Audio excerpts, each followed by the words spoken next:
Welcome to another session of Ecosystem Engage, the Not So Daily Show. We're joined today by two special guests. We've got Peter from Globe Telecom. Peter is the Senior Vice President and Head of Enterprise for Globe Telecoms. And they've been making, they've been movers and shakers in the telecom space in the last couple of years. So we'd love to hear from Peter about that. We've got Gaurav Modi, who's the Managing Director for Capgemini for Southeast Asia, Hong Kong, and Taiwan. And I'm also joined by Shamir Amanullah, who's Principal Advisor at Ecosystem and our lead telecoms analyst for the region. So welcome, gentlemen. Thank you. Good morning. Thank you. Thank you. Peter, I see that you are you're continuing to enjoy sport even in these times of lockdown. Yeah.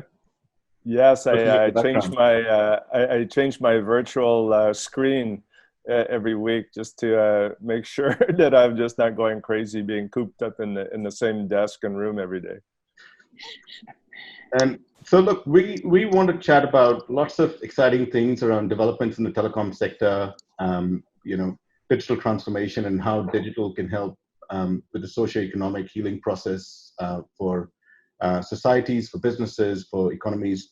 But before that, I think the first piece we want to acknowledge is what we're going through at the moment is an economic crisis, but it's first and foremost a humanitarian crisis. And the economic crisis is a fallout of that. And what that means is the biggest impact is on people in every way, right? And people, whether it be your teams or it be your customers or your partners. And what I thought was maybe first we start off with just seeing how you guys are doing, and how are you coping at the moment with your own well-being, because that's very important to look after yourself to be able to look after others, as they say on aircrafts, right? And you and then how are you keeping your teams and your broader ecosystem engaged and also inspired? So maybe Peter, we start with you. Yeah, thank you, Amit. You're right. I think that's probably where we started. Globe was very early in recognizing or taking a conservative position because we felt we're so critical to the community and the service we provide. And to your point, much like in the airlines, and when they train you before the plane takes off, you want to make sure you put the oxygen on yourself first so that you can help others. I think we were probably 1 or 2 weeks ahead of locking down before a lot of people. And we were also very quick to make statements to reassure people. The Ayala Group, our chairman, Jaime Zabel, went out and said, we commit at least 2.4 billion, to make sure that all of our employees are working regardless of your situation. So that was very quick. We were going to do Team A and Team B, where we would alternate people going to work, and each team couldn't be able to do 100%. But very quickly we said, no, all you guys go home unless you're manning the networks or unless you're the ones repairing. If anything goes wrong, everybody works from home. So we did that very quickly. And then, what we're doing, we try to have a lot of information that we share. Just the hygiene, just keeping informed about what's happening with healthcare, with the whole pandemic and how it's affecting the Philippines. We're involved in a lot of the lobby programs with the Department of Labor, with the Department of Health. We've been giving a lot of free services like free Wi-Fi in public areas if you need to call the hospital. So we try to support the community in that way. I think we raised just among our employees, we raised maybe 72 million pesos for the charities to buy protective equipment, to get ventilators, and to do those types of things. And then at a more of a day-to-day kind of situation, we're always keeping in touch of our people. Me personally, I get up. I try to keep my routine that I had before. I still wake up at 5:30. I still get my exercise done. I get ready much faster because I'm only kind of changing in the top half and not the bottom half. So I found 2 extra days in my day because I don't have to sit in traffic. but I think that's just turned into 2 more hours of work. So you try to take breaks, I do a power nap in the afternoon for about 15, 20 minutes. So try to keep to the same routine and try to, be communicative, try to keep everybody informed, and really just kind of reminding everybody the important role that they play. I think everybody in the globe is feeling quite privileged, and we realize every day that what we do affects the livelihoods of everybody, and it's so important to the welfare, the economy of the country, and to be able to be working and to be helpful at the same time. I think is what keeps us going. Oh, fantastic. No, thank you for that, Peter. And look, I just wanted to say, I don't think we can be thankful enough to telcos for keeping our lights on at the moment. I think our lives are moving Absolutely. thanks to telcos. And I think more than any other place I can think of in the world, with such a dispersed population across so many thousands of islands, the Philippines has always been very reliant on telcos. You've been the backbone of the economy anyway, and I think the burden has just gotten bigger on you guys. So would love to chat with you in a minute about what you're doing to help your customers. But I want to first ask Gaurav. Gaurav, you're also in a very unique position. You're one of the largest IT consulting and services companies globally, and what that means is there needs to be a lot of mobility of your own workforce to move around with customers, and does require a lot of physical touch. And with an organization with over 250,000 employees worldwide, how are you coping? Well, one, for yourself, you're looking well, so I know you're quite particular about your fitness as well. So we'd love to hear what you're doing to keep well, and then at the same time, what are the steps you've taken to keep business continuity and keeping your customers and more importantly your employees engaged? Sure. Thanks, Amit. No, I mean, as you said, I think we were in a unique position in a way that very distributed workforce, more than 250,000 people spread across 40 to 50 odd countries, and serving customers. And a very large percentage of our work is actually helping our customers in essential services. So we had kind of multiple aspects to look after. The first and foremost, which straight away came from our chairman, is the health and safety and welfare of our people. There was a substantial amount of emphasis on that. So we kind of made sure, and if I can talk about the Asia region as well, we kind of made sure that everybody's well taken care of. We set up dedicated help desks in the region, so that the accessibility to people is more. One thing which we have to notice is that apart from many other things and many other technologies which would help you tide over the crisis, there is a need to give reassurance to people. They need encouragement, etc. as well. So the social connection has to continue. So I think we put a lot of emphasis on that in the beginning, and that has continued with us. The second part we did was that we also worked very closely with our customers to kind of make sure we are able to continue supporting them. And be it the large transformation programs, be it the support activities, and we work with energy companies, we work with telecom companies, financial services companies, retail companies, to the extent that we are working with companies to deliver the PPE kits to the warehouses. Not only we are managing the process and systems, in some cases we had to actually deliver those things, being it an essential service. So people have understood the role which we are playing to make sure that our customers are able to do what they've been doing, and we are able to support the overall crisis as such. I think what I have seen, from a perspective of managing it, is that this is a wholesale shift to a new virtual operating model.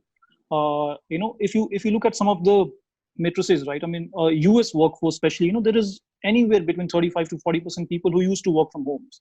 But this is different. The longevity is much more different, and the constraints on you are much more different. So I think the biggest thing which we have done is that, or which I have realized personally, is that I think trust is the biggest part. You have to be able to show the trust in people. It is very different from kind of a traditional supervision model of our employees, which we typically do. And that starts to display in your everyday kind of behaviors. Your comms to the team have to be authentic. Sometimes I believe that people see a lot more than what you tell them, and so authenticity comes to the picture pretty quickly. And I spoke about the assurance part, and then there is a need for that emotion connection which needs to happen with people. So we put a lot of emphasis on that. I personally have been able to talk to a lot more people in these times as compared to what I was able to do when I was sitting in office. I think virtually it has been easier for me. I think the second part which we have given importance is kind of to make sure that the social connection has been maintained virtually. These typical kind of water cooler chats in the office, or the cappuccino breaks we take in the office, they are an integral part of what we do on a day-to-day basis in our working lives. So how do you make sure you kind of still bring those into the virtual elements without kind of overburdening people with these? But we've realized people want to be part of that. So we have kind of made sure on a daily basis we are doing something or the other as a team. The team members are further doing it to their teams. So that's probably the third part which we've done. And the last part which I will talk about is kind of making sure the collaboration and creativity continues.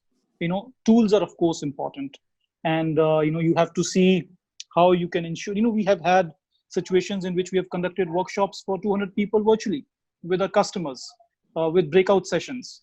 So the tools, etc., have played an important part. And on the creativity side also, we have made sure that we put a lot of focus on kind of bringing some of these additional toolkits in place which people are able to leverage to foster collaboration and focus on learning. So I think these things have helped us kind of weather the storm, and we are still going through it. And so far, it's we've been able to manage it well. And I hope, I think, and like everybody else, that we are over this soon. And thank you, Gaurav. And I completely agree. I think in difficult times, the human spirit is such that people tend to band together, and that helps everyone get through. By the way, I do follow your chairman's Paul Hermelin. He's been very engaging on LinkedIn. He shares a lot of very interesting content, and I can't imagine a better example of how top down you're seeing that engagement filter through into the organization, right? So excellent. So now, Peter, moving on to you, I know that telcos. One, we're seeing how critical telcos are to keep our lives moving, but more importantly, it also feels like a new resurgence of Telco 2.0, right? I think there is a new relevance for telcos that's emerging, and one of the fallacies though is in the market that this must mean great revenue wins for telcos because so everyone's using video conferencing and so on, and using all the bandwidth. Now we know that doesn't necessarily mean an immediate impact on revenues. What it means is actually the reverse. It means there's more stress in your networks, and the load balancing of your networks changes as well. So it'd be great to get a sense from you on what has this meant for you as a business, first of all, and in terms of managing your business, and secondly, then how have you taken the steps? What steps to support your customers in the enterprise? Yeah, no, Amit, it's a fascinating question, and trying to tell you that in a few minutes is going to be really hard because there's like a zillion thoughts. It's as if somebody dropped an atom bomb in the country, and life as you knew it just totally blew apart, and now you have to, I would say, there's that initial shock of, oh my God, what just happened? This bomb blew up in my face, and I'm going to die. And so I would say that was that phase just in the Philippines, just March 15 through April, May 15, right? Where you're just trying to adjust and not really quite sure what happened, but you are finding every which way to just kind of survive. And then so I think we're moving into a new phase, which is, okay, you accept what happened, you're a bit calm, maybe half your body is blown away, but you're now going, okay, what do I do now? And so we're moving into what I would call like the acceptance, and you optimize, and you're trying to make more of what you have. And then I think because everything's flown apart, maybe we then rebuild. So I would call that the upcoming phase. And I'm guessing that'll be around the June timeframe. But going into the first phase, you had all these companies just all of a sudden within less than a week, say 3 to 5 days, they were told that they could only have 10% of the most critical people be in the office. So how do you get hundreds of thousands, millions of people to be able to work from home? Fortunately, Philippines, I think, is quite advanced in adopting digital, and there's a lot of people with already Wi-Fi. But in certain industries, I'd say we also had to be a 10% workforce. Yet our volumes of what we had to deploy increased by 12 times. So we had to leverage a lot of our consumer assets. We had 100 million people. So things like home broadband and those types of things and home Wi-Fi were really, really crucial for us. And so that's how we helped. We just looked across all of our assets. And to your point, we're affected like everybody else. We also had to, not have people go in because of the threat of the risk of having people become sick. So maybe the way I can describe it is we have a large consumer business. If you want to get a sense of how that's been affected, look around the shopping malls, look around the transportation areas, look around the taxi queues. There's nobody, right? So that's affected our consumer business. The big winner, I think, is the home business. That was an underpenetrated aspect of our business in the Philippines, high growth area. So now it's doing even better.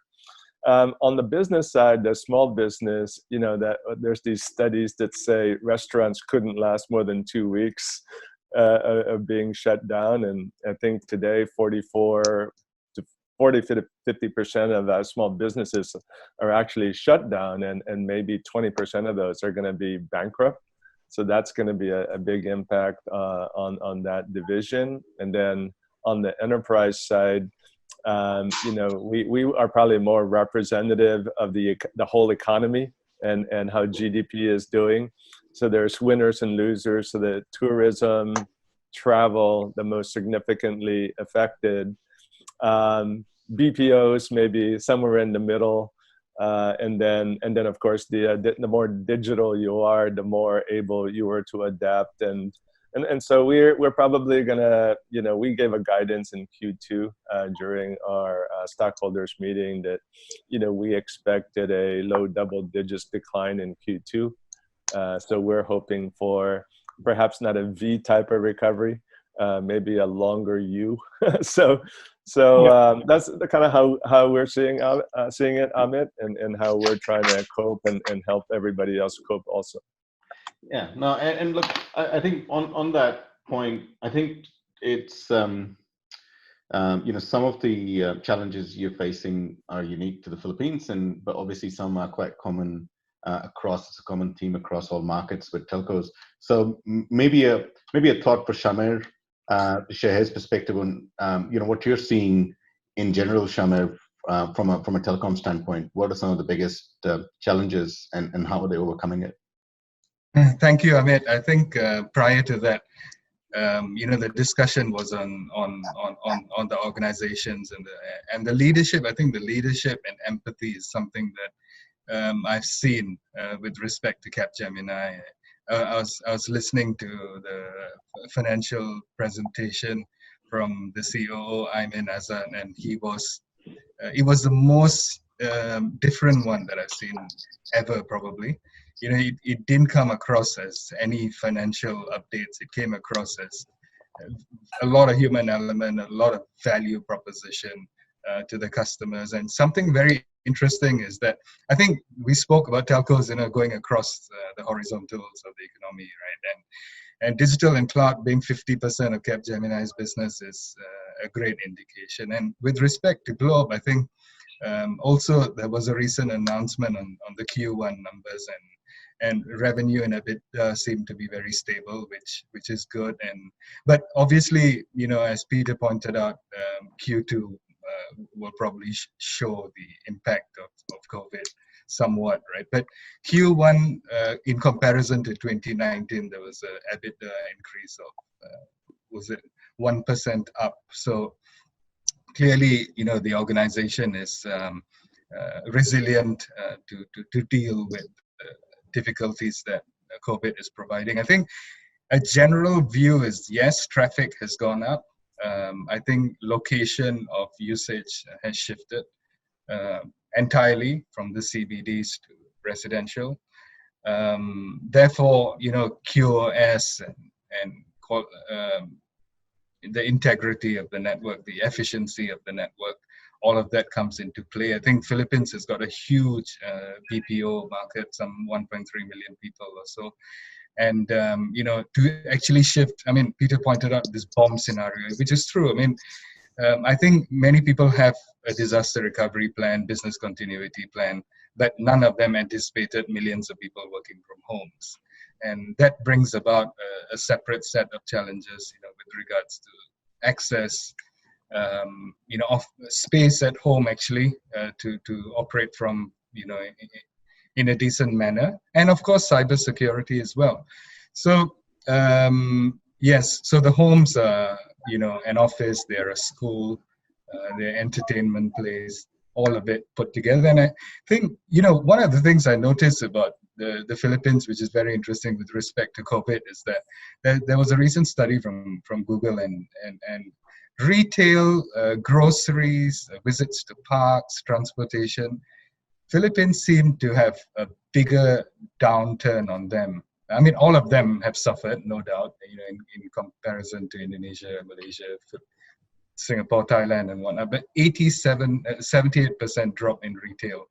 So obviously, the Filipinos spend a lot of time in malls and supermarkets, and of course, having said that, the shift of traffic, network management, QoS, probably the priorities of the operators. Amit, you pointed out that the revenue may not actually see an upside. I know the Philippines market is primarily prepaid, some 130 odd million subscribers. And if people are at home and using Wi-Fi, you're going to see an impact on the reload income and so on. So the other point to make, which stands out, is that clearly the speed test information that I follow, especially with the changes week on week with COVID, you notice that some countries have struggled because of the change in location of the traffic, and of course also an increase in the volume. And Philippines is a country with more than 7,000 islands, so to provide connectivity is probably a huge challenge.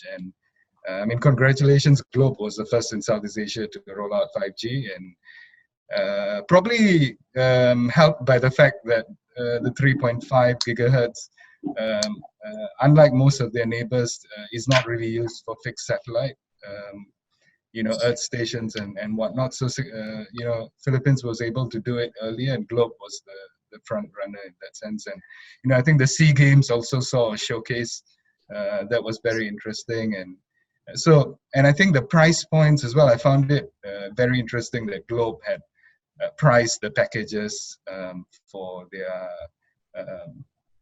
5G fixed wireless access service to be very similar or equal to the fixed broadband service. So that is obviously going to encourage take up.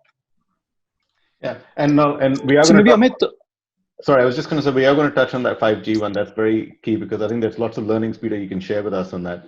It's been I think you have a very practical approach towards it. Sorry, Gaurav.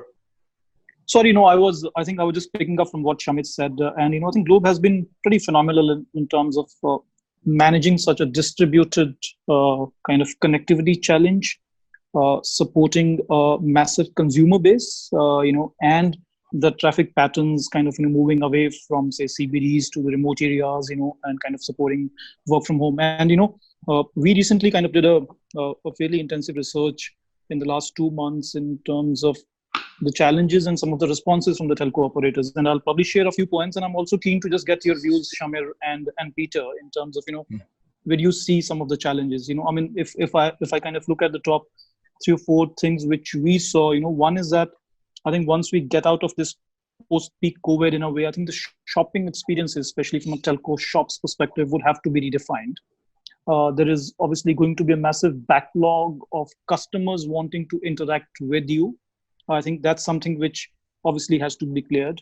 The field service work, which has been obviously kind of stopped, for the last 2-3 months, in a scenario in which some of the restrictions may still be there. How do you continue going about supporting your field services work? So I think that's probably, and from a competition perspective, obviously, I think I can imagine that that you, along with all the other players in the market, is kind of going to vie for more and more market share, which means probably there is going to be more intensity on the tariffs. I think which you see in the market from a reopening of the market perspective. And on the tech side, we are seeing more and more operators pushing for automation and efficiency. And lastly, the fine balance between the short-term revenue thing and balancing it out with the support which you need to give it to the SMEs. And this is kind of some of our research, what we saw with some of the telcos globally. I'm just kind of keen to get your views, Peter, and from you, Shamir. Yeah, no. So Amit, I became the questioner. Sorry for that, Amit. No, please. Yeah, you guys keep asking me these topics that are vast, and I could tell you about it for the whole day. So let me try to be focused. So I used the analogy earlier about it's like somebody dropped an atom bomb, and I meant that more in the context of imagine like a car just exploding and all the pieces are in disarray. So life as you know it has actually changed. So do you take this opportunity then to rebuild? Do you rebuild the same thing? Or do you rebuild something totally different? So I think what I think is a possible silver lining and could be the difference in the kind of recovery that the country experiences and the kind of recovery that Globe experiences is, everybody's been talking about digital transformation, right? And let's just define that in terms of it's fast, it's simple, it's personalized, it's ubiquitous, it's transparent, all of these things that you would expect from your favorite apps, right? Even things like work from home and having a mobile workforce. If you're a large company, you're thinking, yeah, I should do that, but let me do a POC. And you're thinking about all these risks, and there's all kinds of these discussions happening. So it takes longer, but all of a sudden you drop this bomb and you go, oh shit, I got to be digital. Sorry for my language. I got to be digital like right now. And so I characterize it as like, you ripped off the Band-Aid, and these things that may have taken you 5 years to adapt and to change to, you have to do now. No. And so I think what digital does, though, and if you're used to that, which I'm proud to say Globe is quite advanced in, and that's we talk about things like every day is day one, and the infinite game of always trying to be the better version of yourself and being that purveyor of the digital lifestyle. It's very much part of our mission statement to digitalize the Philippines and Filipinos. So we're a nation that's admired. So we've been at this forever, actually.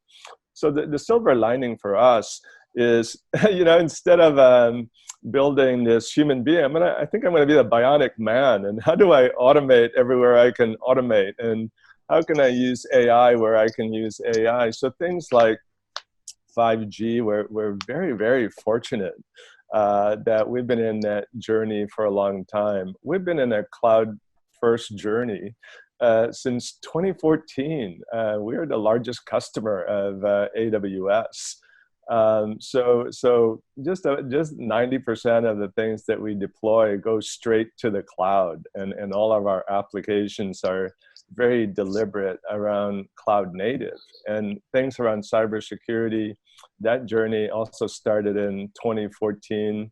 I think we have the largest cybersecurity operations in the country. SLAs around dwell time and things like that. We score top 1% globally, right?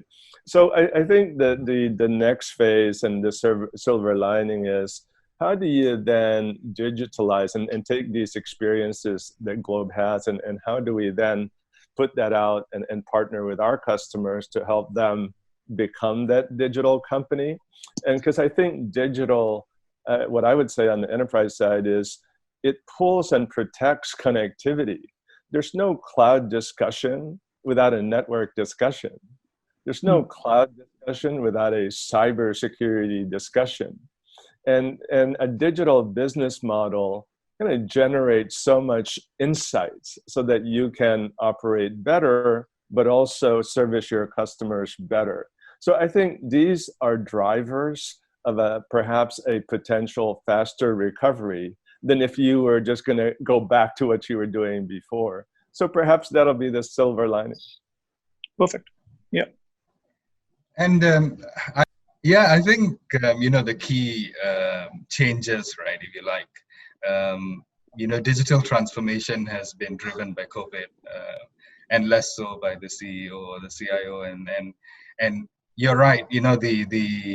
The time span of planning for 3 months or 6 months has gone into weekly basis, and everyone's dealing with a situation where there is no answer, or there's a lack of research or study of insights into the issues that people are facing. But I think if you want to pick out one thing that is the most obvious, physical channels to market are being cut off completely, and when you take that into consideration, I mean, obviously, I think the obvious ones like air travel and hotels and whatnot have got a huge challenge in front of them of how they're going to cope with this. But the ones that will change and adapt very well, I think retail, believe it or not, I think people will get used to it. And I already see this in Malaysia that, the cars are more or less back on the road. It's almost like a school holiday kind of a traffic.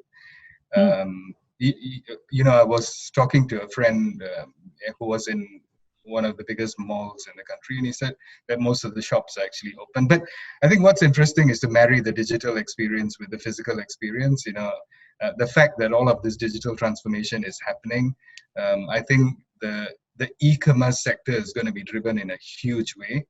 I think Philippines is really set up to do well with this. I think there was a recent study that said that Filipinos spend the most time on the internet of anyone anywhere around the world. They spend the most time on social media as well. And whatever COVID is doing is going to make them even more digitized. And Google had a report out. I think they did something with Temasek last year, and they said that it's expected to grow. The internet economy in the Philippines is expected to grow 250% from 2019 up to 2025. So clearly, retail e-commerce is one sector. You cannot avoid the fact of the disruption, and education is going to go more online than it has. Healthcare, yes, it's been kind of like struggling with regulations and whatnot, but yet there's hundreds of thousands or more telemedicine or using the video services, etc. And 5G is just going to take that to a new space with 4K videos and things like that. So I think government services as well. So anything that suffers from a cutout from the physical channel to the market has a great opportunity for growth, I think. Yeah, no, I agree. And in the last few minutes, all three of you have touched on topics that have really triggered my thought process in three areas that I really want to delve into for the rest of this conversation. One is, obviously we've talked about automation. Peter talked about it, Gaurav talked about it, Shamir touched on it. I really want to understand the impact and which sectors need to adapt really quickly to be able to streamline the recovery process. I want to definitely touch on 5G. I think there's some good learnings there. You've been a bit ahead of the curve, Peter, so get your thoughts on that. And definitely, I can't imagine how much more time Filipinos are spending on smartphones and social media, given that they were already spending, they were number one in the world. So obviously that means the load's obviously gone up a lot more for you, Peter, but there's also lots of learnings I think we can take from Philippines in terms of remote living in general, right? So I think all three very pertinent areas, but I want to first maybe ask Gaurav and get Peter's thoughts as well on the role of automation and some of the sectors that need to adapt really quickly to move forward. Sure, Amit. See, and maybe I'll just take a step back. See, if you look at the intensity of impact on sectors, just maybe look at it on a scale of 1 to 3. I would assume that the travel and tourism is the biggest impacted sector. On a scale of 1 to 3, it will be 3, right? If you look at the automotive, the financial services, the infra, the oil and gas kind of a thing, that's up to kind of a level 2. So again, a massive impact. Energy and say the IT consulting services side, I think I'll say potentially at a scale of 1.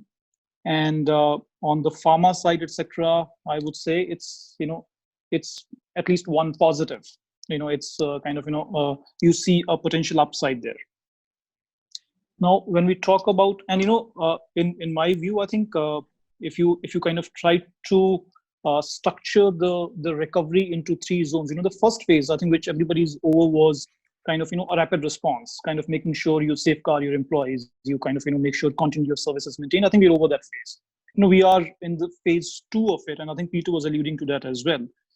What I see is that many customers are now trying to do say a stress finance test. They are reassessing their business plans. They're trying to maybe reconfigure the supply chains, or at least are making plans already to reconfigure the supply chains.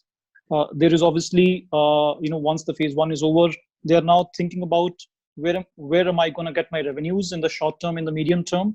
I think most of the companies have taken away the guidance, but there is obviously a lot of thinking going around in terms of which sectors we should go and how we're going to recover the revenues.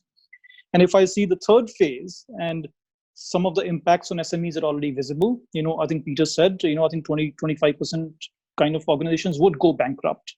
And the intensity is again going to be different in different markets per se. But I think the third part is going to be, there is going to be a fair bit of a restructure, a repositioning, or a reimagination in terms of what customers typically would move into. Some are in kind of better stages, than others. So every sector is impacted. I think that's probably first part of it. Now, I think it is going to accelerate the journey towards digital broadly and automation as a subset of that. For me, I think the new kind of definition of digital has become when you start to use the machine learning, the artificial intelligence in the core. When you're starting to use it in the support functions, it kind of becomes automation. And we have seen, and I think Peter was alluding to that as well. People used to have those 6 months, 12 months, 18 months, 24 months transformation plans.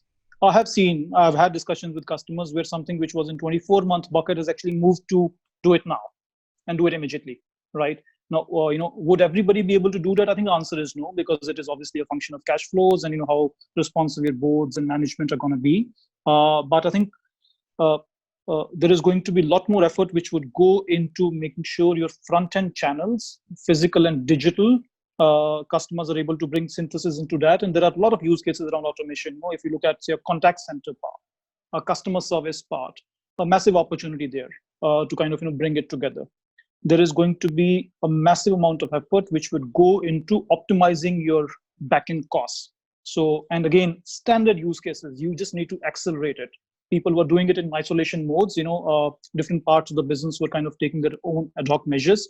And we've already seen initiatives in which customers said, forget about the governance, forget about defining the operating model, just get on with it right now. The operating model would start to fall into place as we kind of move into it. So I think I see that happening a lot. A retail sector, telecom sector, I think would move much more quickly than some of the others. What I see, energy sector in Asia is still quite regulated. So I think it would probably stay still slower, although they are struggling with their business models. And auto sector, and most of the auto sector in Asia is kind of large global companies. We're already starting to see an impact, although the business has started to pick up in the biggest markets like China. But there is going to be an element of restructure which would happen on the auto sector, is kind of what we see here. Yeah, Peter.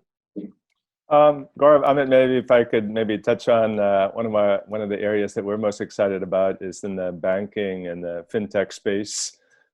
So you have a country with 110 million people, 70% unbanked.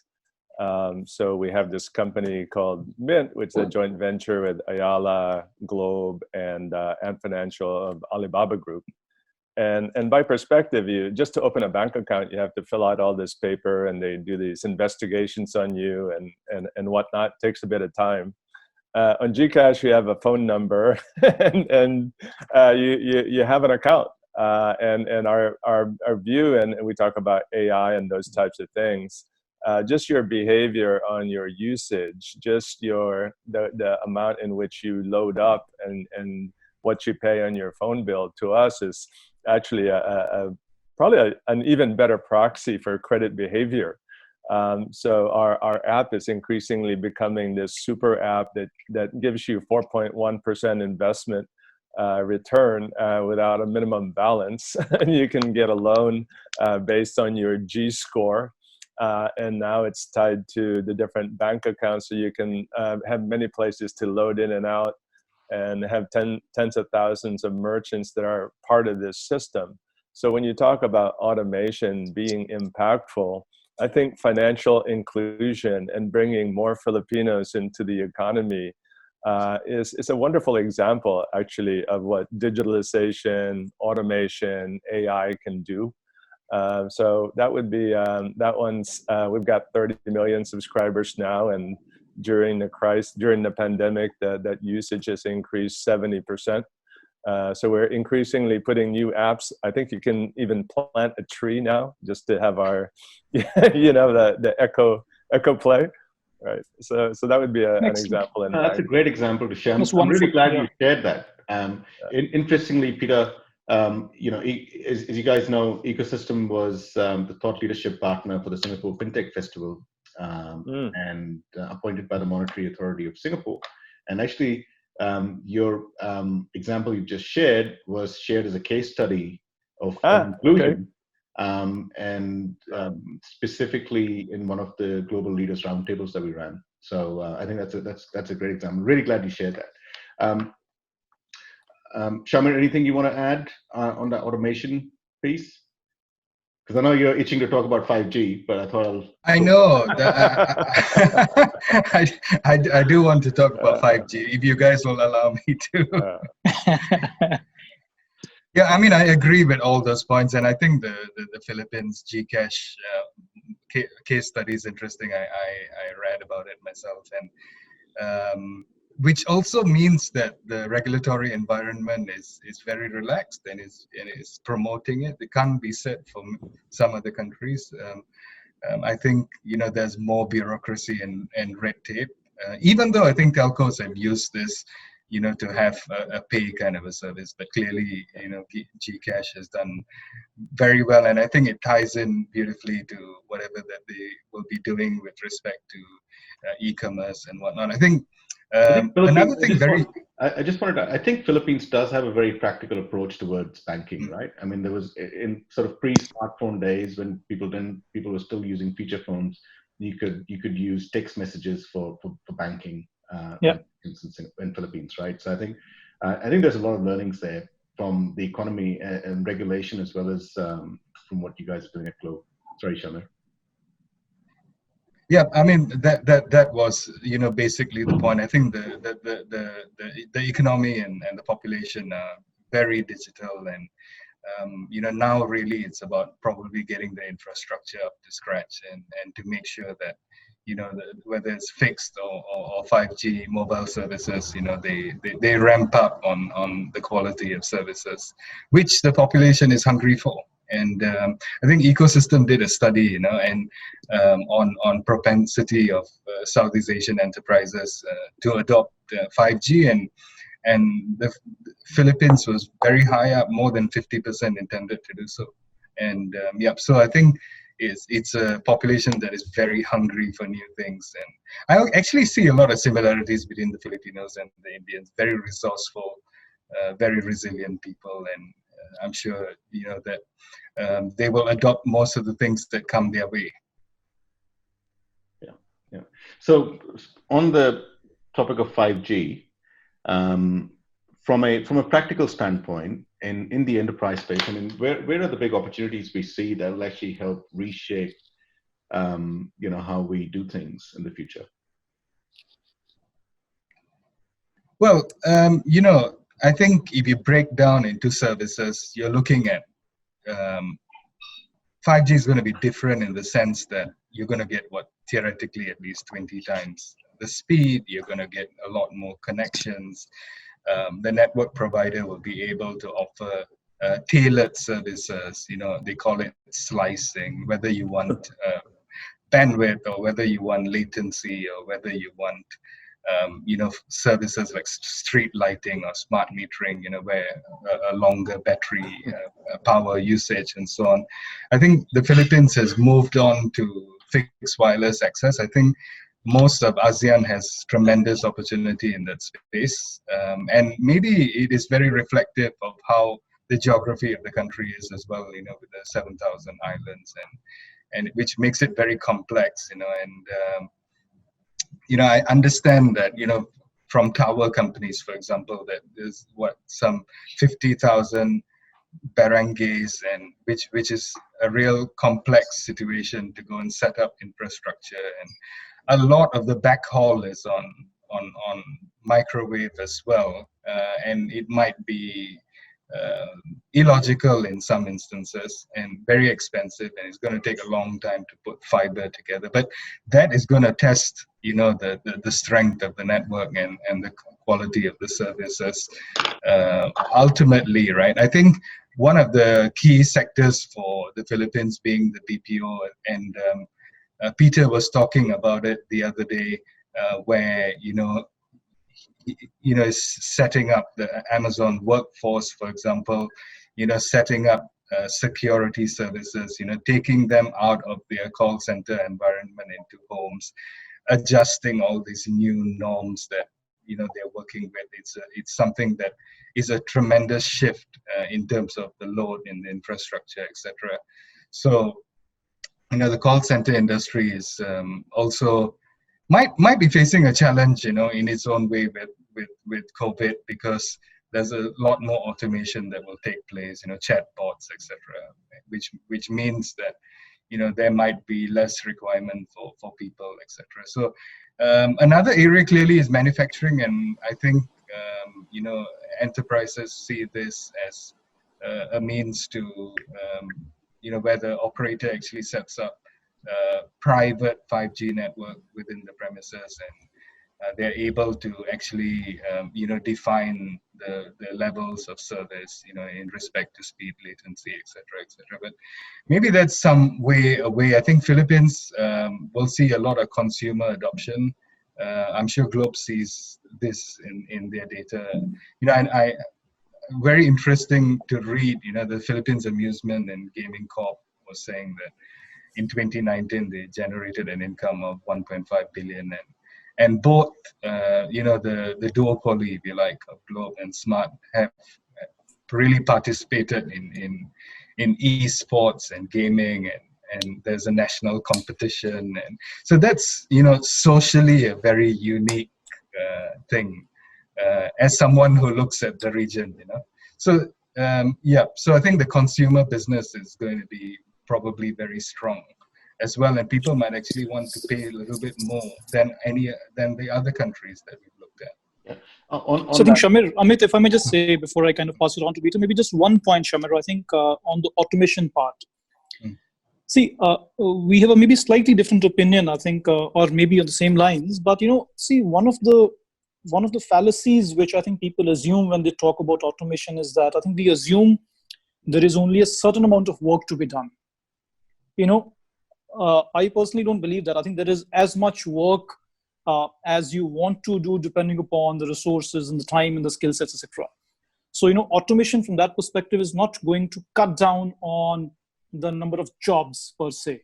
And I think the second point is that I think automation and the AI initiatives would let more work surface at the top, so which means there'll be more work to do, for the employees there. I think the challenge with automation and any of such digitization initiatives is, the pace at which it is happening, which means the new jobs created in that amount of time vis-a-vis the jobs getting displaced there is a lead time. But in the broader scheme of things, I think that there is going to be much more opportunity, because of automation and AI as compared to the loss of jobs. Just maybe one point I thought I'll kind of put it. Yeah, no, I completely agree, and I think that there is a whole separate discussion on capacity building, in the future. But I'm conscious of time, and I still want to get Peter's viewpoint on what he's seen. You've had a bit of a head start compared to most of your peers, Peter, in terms of deployment of 5G. I mean, where are some of the practical use cases you're seeing in your market? Yeah, so we've done quite a number. So we launched in June of last year. We started in the home broadband space. So we're not going to kill anybody, and if the service level isn't there, nobody's jobs are lost or anything like that. But we're just really interested in just improving the customer experience. So that's happened mostly in the home, and of course that plays into the work from home. As you increase the use cases there, it just kind of speaks to Globe. We have this saying in Globe, be fast or be last. So for us, 5G, although the market isn't that evident, we think it's not an if, but a when. So things take time to do here. So the earlier we can get started, we just go for it. On the enterprise side, when you go to places like the Mobile World Congress, you're doing like these remote surgery and autonomous cars. Maybe that's in our future at some point, but again, you'd need to be much more pervasive in 5G to be able to do that. And so that's going to take some time. However, we've used it we launched a bank on 5G. Again, it's just an improved customer experience. And I think Gaurav makes an interesting point.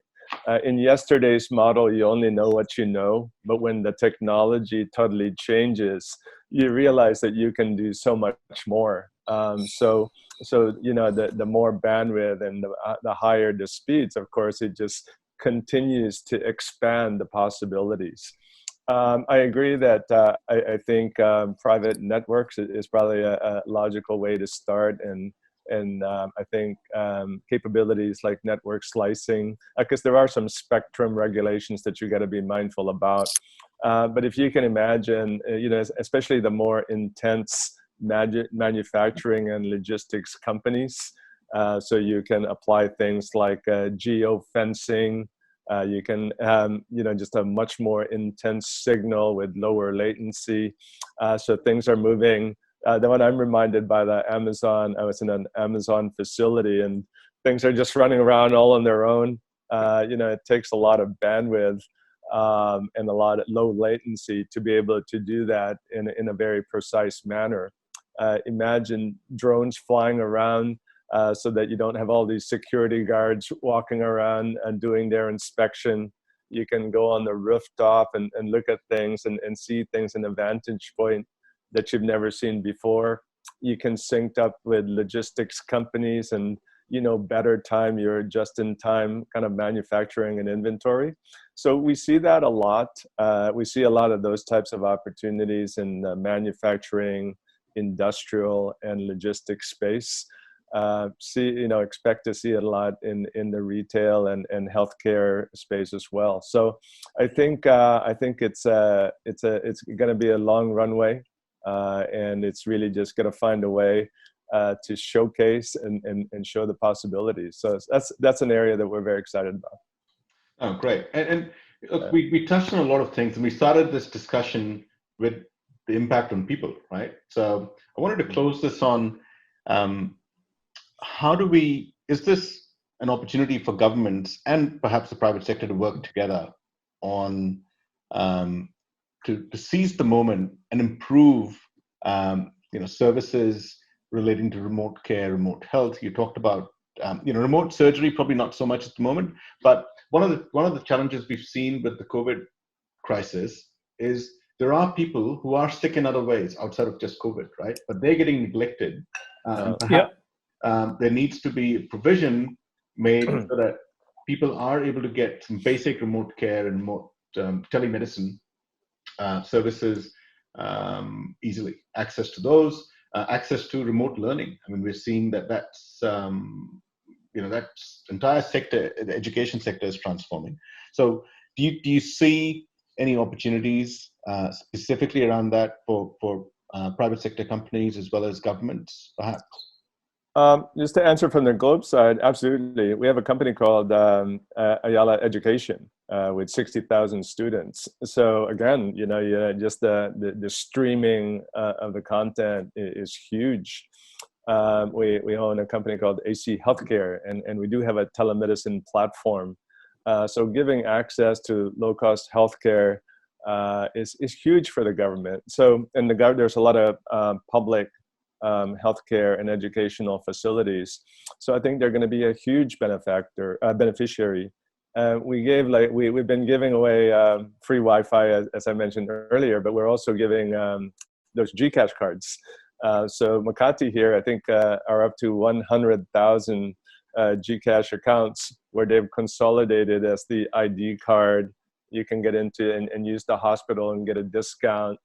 You can pay through QR codes and get your allowances and whatnot. So I think that it's, again, about inclusion for us and the natural touch points, I think, that benefits a lot of Filipinos faster and more logically, where the government can really help, is around education and healthcare. And those are two areas that we're quite active in. I believe that the transformation is going to take place very quickly, especially if you move along to 5G. I think you see a lot of software players who have come into the game. Microsoft with Firm Networks, Google Mobile, Edge Cloud Services, AWS with Wavelength, and so on. And therefore, I think whether it's education or healthcare or logistics or manufacturing, a lot of these solutions are going to be residing on the cloud, and there is a very quick way. I think everything is going to be accelerated, but I think ultimately, a lot of business models will change from the physical to the transition to digital, if you like, and that part is quite unclear. I think there's loads of use cases, a lot of exciting possibilities, but the business models have yet to be defined just yet. But I guess, the service creation and the service implementation, and I think Gaurav and both Peter pointed out, as you go along automating, you find so many more ways or better ways of doing it. So I think the tech industry is going to have a lot of work to do in the next few years, and very, very exciting times. We might have to thank COVID for that. Yeah, no, absolutely. And look, I want to end this session on the note that COVID-19, it's been a watershed moment, and anyone who doesn't adapt and change their business models will struggle as a business. And I think in general, what we're seeing over the last few weeks is decades of societal shift get compressed into a matter of weeks. Right. So I think there is lots of challenges, but at the same time, I think it presents lots of opportunities for businesses to maybe take a moment of stillness and rethink what they could be doing going forward. And I think for any digital transformation, the epicenter of digital transformation always has to be on the impact on people. And if businesses can focus on impact on people, and that becomes the core epicenter of their strategy, I think they will be successful. So gentlemen, I really want to thank you, Peter. Really enjoyed the conversation. I think lots of learnings there from what you're doing as a telecoms company, but also the nation and some of the inclusive work that you guys are doing up there in the Philippines. And appreciate the opportunity. Gaurav, thank you so much. And I am a big fan of some of the leading with empathy visuals and pieces that I see both from yourself and of course from your global leadership as well. So thank you for that. And thank you, Shamir, for joining the discussion and providing your viewpoints on how some of these sectoral changes are going to impact businesses and impact us as individuals. So I wish you all stay well, stay safe, and thank you again. Thanks a lot, guys. Wonderful. Thanks, Thanks, you, Peter. guys. Thanks, Shamir. Cheers.